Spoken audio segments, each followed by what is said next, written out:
Dear students, हमें solution chapter पढ़ने के लिए कुछ सिम्बॉल्स की ज़रूरत पड़ती है। तो इसीलिए क्लास 12 के चैप्टर नंबर 2 या यूनिट 2 के सॉल्यूशन चैप्टर में जब हम डेरिवेशंस करने जाएंगे तो हमें बहुत सारे सिम्बॉल्स को पहले से समझना होगा, और इसीलिए हमने आपके लिए सारे सिम्बॉल्स सामने लिख दिए हैं। आइए इन सारे सिम्बॉल्स पर हम एक नज़र डालते हैं, ताकि जब हम इसके बाद आगे डेरिवेशंस करेंगे तो वहाँ हमें पहले से पता होना चाहिए कि हमें किसके लिए कौन सा सिम्बॉल यूज़ करना है। आइए सबसे पहले देखते हैं, ध्यान रखिएगा कि हम ए सिंबल यूज कर रहे हैं सॉल्वेंट के लिए और बी सिंबल यूज कर रहे हैं सॉल्यूट के लिए।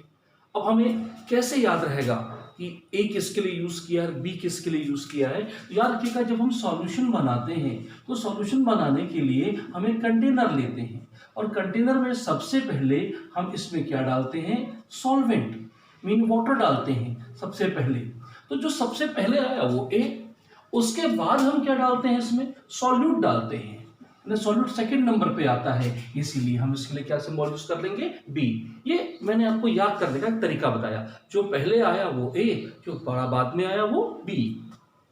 तो चलिए, तो ए सिंबल यूज कर रहे हैं हम सॉल्वेंट के लिए और बी सिंबल यूज कर रहे हैं हम सॉल्यूट के लिए। अब आइए, पी फॉर प्रेशर।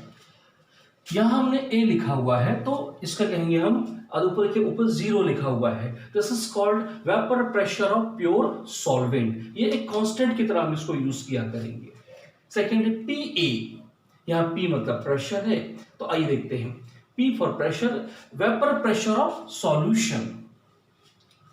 जब हम प्योर सॉल्वेंट से सॉल्यूशन के प्रेशर को माइनस करेंगे तो इसे हम कहेंगे लोअरिंग इन वेपर प्रेशर।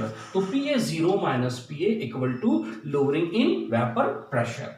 अब देखिएगा, ये है लोअरिंग इन वेपर प्रेशर, और जब हम इसको प्योर सॉल्वेंट से कंपेयर करते हैं तो इस पूरे को हम कहते हैं relative lowering in vapour pressure, और यही एक कोलिगेटिव प्रॉपर्टी है। XA सिंबल यूज करेंगे हम मोल फ्रैक्शन ऑफ सॉल्वेंट के लिए। सेम XB सिंबल यूज करेंगे मोल फ्रैक्शन ऑफ सॉल्यूट के लिए।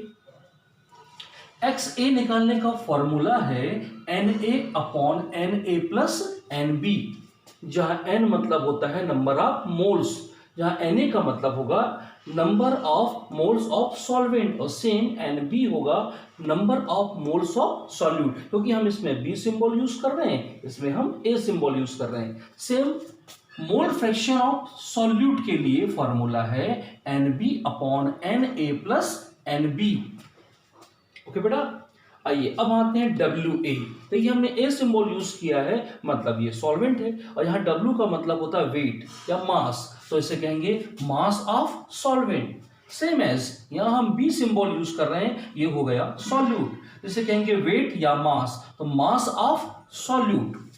फिर हम Ma, हाँ M का मतलब होता है मॉलिक्यूलर मास, तो मॉलिक्यूलर मास ऑफ सॉल्वेंट।